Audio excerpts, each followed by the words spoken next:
Hello every one, എൻ്റെ പേര് സ്നേഹ, register നേഴ്സാണ്. ഞാൻ ആക്ച്വലി ഇന്ന് തൊട്ട് ഓരോ ദിവസം ഓരോ വീഡിയോ അപ്ലോഡ് ചെയ്യാനാണ് പ്ലാൻ ചെയ്യുന്നത്. It's all about nursing related exam topics. കാരണം DHA, NCLEX-RN, HAT, MOH അങ്ങനെയുള്ള ഒരുപാട് എക്സാമിനൊക്കെ വരുന്ന ടോപ്പിക്കും അതുപോലെ തന്നെ കണ്ടൻറ്റൊക്കെ ഏകദേശം സിമിലറാണ്. അപ്പോൾ ആ ഒരു റിലേറ്റഡ് ആയിട്ടുള്ള ടോപ്പിക്സാണ് ഞാൻ ഈ വീഡിയോസിലൊക്കെ ഇൻക്ലൂഡ് ചെയ്യുന്നത്. അപ്പോൾ ഇന്നത്തെ topic is about what is the difference between hyper thyroidism and hypo thyroidism.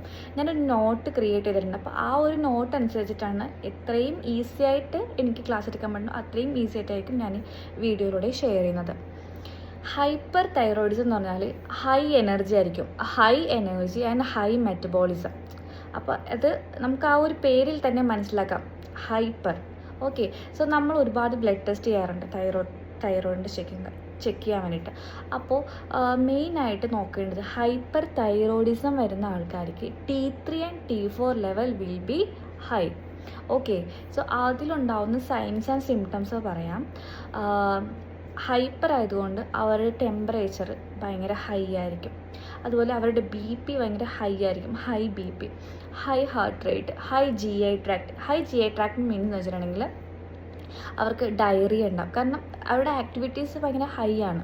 Okay, അതുപോലെ തന്നെ അവരുടെ മെൻ്റൽ സ്റ്റാറ്റസ് എന്ന് വെച്ചിട്ടുണ്ടെങ്കിൽ ഭയങ്കര ആൻസൈറ്റി ആയിരിക്കും, ഭയങ്കര ഹൈപ്പർ ആയിരിക്കും. അതുപോലെ തന്നെ അവർക്ക് ഹീറ്റ് ഇൻടോളറൻസ് ഉണ്ട്, നമുക്ക് ഹീറ്റ് സഹിക്കാൻ പറ്റാത്ത അവസ്ഥ. അപ്പോൾ ഹൈപ്പർ തൈറോയിഡ്സിൽ വരുന്ന മെയിനായിട്ടുള്ള signs and symptoms high BP, high heart rate, high temperature like including sweating, high GI tract like diarrhea, high mood with anxiety and heat intolerance. അപ്പോൾ ഇത്രയും കാര്യങ്ങളാണ് ഹൈപ്പർ തൈറോയിഡിസിൽ വരുന്ന പ്രധാന signs and symptoms. Okay, so അവരുടെ T3 and T4 level will be high and high energy and high metabolism ആയിരിക്കും action ഉണ്ടാകുന്നത്. അപ്പോൾ NCLEX പോലുള്ള എക്സാമിൽ മെയിനായിട്ട് അവർ ചോദിക്കുന്നത് ഹൈപ്പർ തൈറോയിഡിസത്തിൽ കാണുന്ന ക്ലാസിക് സൈൻസ് എന്തൊക്കെയാണ്. അപ്പോൾ ദർ ആർ 3. ചിലപ്പോൾ ഭയങ്കര ഫെമിലിയർ ആയിരിക്കാം. Graves disease, grape eyes, golf balls in the throat എന്ന് വെച്ചാൽ ഗോയിറ്റ്. അപ്പോൾ ഈ ഒരു കാര്യങ്ങളൊക്കെ NCLEX ലെവൽ എക്സാം വരുവാണെങ്കിൽ പ്രിപ്പയർ ചെയ്യുന്നവരാണെങ്കിൽ ആ ഒരു ലെവലിലേക്ക് നമ്മൾ പഠിക്കണം. ഓക്കെ, സോ ഇതാണ് ഹൈപ്പർ തൈറോയിഡിസം. സോ അപ്പോൾ ഇനി ഹൈപ്പോ തൈറോയിഡിസിനെ കുറിച്ച് പറയുവാണെങ്കിൽ ലോ എനർജി ആയിരിക്കാം, സ്ലോ മെറ്റബോളിസം ആയിരിക്കും. അപ്പോൾ അവർക്കുണ്ടാകുന്ന സൈൻസ് ആൻഡ് സിംറ്റംസ് എന്തൊക്കെയാണെന്ന് വെച്ചിട്ടുണ്ടെങ്കിൽ ഭയങ്കരമായിട്ട് വെയിറ്റ് ഗെയിൻ ആവും. ഓക്കെ, വാട്ടർ ഗെയിൻ ആവും.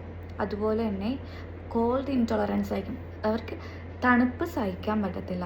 അതുപോലെ തന്നെ ഇറഗുലർ മെൻസ്ട്രൽ പീരിയഡ്, ഇൻഫെർട്ടിലിറ്റി, പിള്ളേരുണ്ടാവാൻ പ്രയാസം, അതുപോലെ തന്നെ ഡിപ്രഷൻ, അവരുടെ മൂഡൊക്കെ ലോ ആയി. കാരണം ലോ എനർജിയാണ്, അപ്പോൾ അവരുടെ ആക്ടിവിറ്റീസ് എല്ലാം ലോ ആയിരിക്കും. ആക്ടിവിറ്റീസ് ലോ ആകുമ്പോൾ എന്തായിരിക്കും, GI ട്രാക്റ്റിൽ എന്തായിരിക്കും, കോൺസ്റ്റിപ്പേഷൻ ആയിരിക്കും. അതുപോലെ തന്നെ മെൻ്റൽ സ്റ്റാറ്റസ് എങ്ങനെ ഡിപ്രഷൻ ആയിരിക്കും, കോൾഡ് ഇൻടോളറൻസ് ആയിരിക്കും. അതുപോലെ തന്നെ അവരുടെ സ്കിന്ന് ഭയങ്കര ഡ്രൈ ആയിരിക്കും. ഇങ്ങനെ എനർജി ലോ ആവുന്നതോറും അവരുടെ ശരീരത്തിൽ ഇങ്ങനെ വെയിറ്റ് ഗെയിനും അതുപോലെ വാട്ടർ ഗെയിനും ഒക്കെ ഉണ്ടാകും. ഇതൊക്കെയാണ് കോമൺ ആയിട്ടുള്ള signs and symptoms in hypothyroidism. Hypothyroidism ഉള്ളവർ മെയിനായിട്ട് എടുക്കുന്ന മെഡിസിനാണ് ലിവോതൈറോക്സിൻ. ഭയങ്കര ഫെമിലിയർ ആയിട്ടുള്ള ഒരു മെഡിസിനാണ്. അപ്പോൾ ഈ medicine actually very important in exam. Okay, specially in NCLEX exam. അപ്പോൾ അതിൽ മെയിനായിട്ട് ചോദിക്കുന്ന ക്വസ്റ്റ്യൻസ്, ലിവോതൈറോക്സിൻ എപ്പോഴാണ് നമ്മൾ എടുക്കുന്നത്? Early morning. എങ്ങനെയുള്ള ടൈമിൽ? എംപ്റ്റി ആയിട്ടുള്ള സ്റ്റൊമക്കിലാണ് നമ്മൾ ലിവോതൈറോക്സിൻ എടുക്കേണ്ടത്. അതുപോലെ തന്നെ നമ്മൾ ഈ മെഡിസിൻ എടുക്കുന്ന സമയം നമ്മൾ റെഗുലറായിട്ട് മോണിറ്റർ ചെയ്യണം, ഡോസ് അഡ്ജസ്റ്റ്മെൻറ്റ് ഉണ്ടാവും. അതുപോലെ ഈ ടാബ്ലറ്റ് എടുക്കുന്ന ടൈമിൽ എന്തെങ്കിലും അജിറ്റേഷനോ ഹൈപ്പർ ആക്ടിവിറ്റീസോ എന്തെങ്കിലും നോട്ട് ചെയ്യുവാണെങ്കിൽ ഇമ്മീഡിയറ്റ്ലി നമ്മൾ നോട്ടിഫൈ ചെയ്യണം. അതുപോലെ തന്നെ ഇമ്മീഡിയറ്റ്ലി നമ്മൾ ഡോക്ടറെ കൺസൾട്ട് ചെയ്യണം. സോ ഇതാണ് difference between hypo thyroidism and hyper thyroidism. Okay, understood? So നമ്മൾ ഓവറോൾ പറയുവാണെങ്കിൽ ഹൈപ്പർ തൈറോയിഡിസത്തിൽ ഹൈ എനർജി ആയിരിക്കും, ഹൈ മെറ്റബോളിസം ആയിരിക്കും, ആക്ടിവിറ്റീസ് എല്ലാം ഹൈ ആയിരിക്കും. എന്താ, high heart rate, high BP, diarrhoea, heat intolerance, അങ്ങനെയൊക്കെ. ഹൈപ്പോയിലേക്ക് വരുമ്പോൾ എനർജി ഭയങ്കര ലോ ആണ്, മെറ്റബോളിസം ഭയങ്കര സ്ലോ ആണ്, ആക്ടിവിറ്റീസൊക്കെ അപ്പോൾ എന്തായിരിക്കും, ലോ ആയിരിക്കും. അണ്ടർസ്റ്റുഡ്? സോ അതിൽ കോൾഡ് ഇൻടോളറൻസ് ആയിരിക്കും. അപ്പോൾ ഇതാണ് ഹൈപ്പോ ആൻഡ് ഹൈപ്പർ തമ്മിലുള്ള ഡിഫറൻസസ്. അപ്പോൾ ഈ വീഡിയോയിൽ എന്തെങ്കിലും ഒരു ഡിഫിക്കൽട്ടീസ് തോന്നുവാണെങ്കിൽ you can mention in a comment box. അതുപോലെ ഇതുപോലത്തെ ഇമ്പോർട്ടൻ്റ് ആയിട്ടുള്ള ടോപ്പിക്സ് നിങ്ങൾക്ക് ലേൺ ചെയ്യണമെങ്കിൽ നിങ്ങൾക്ക് you can put comment on this video.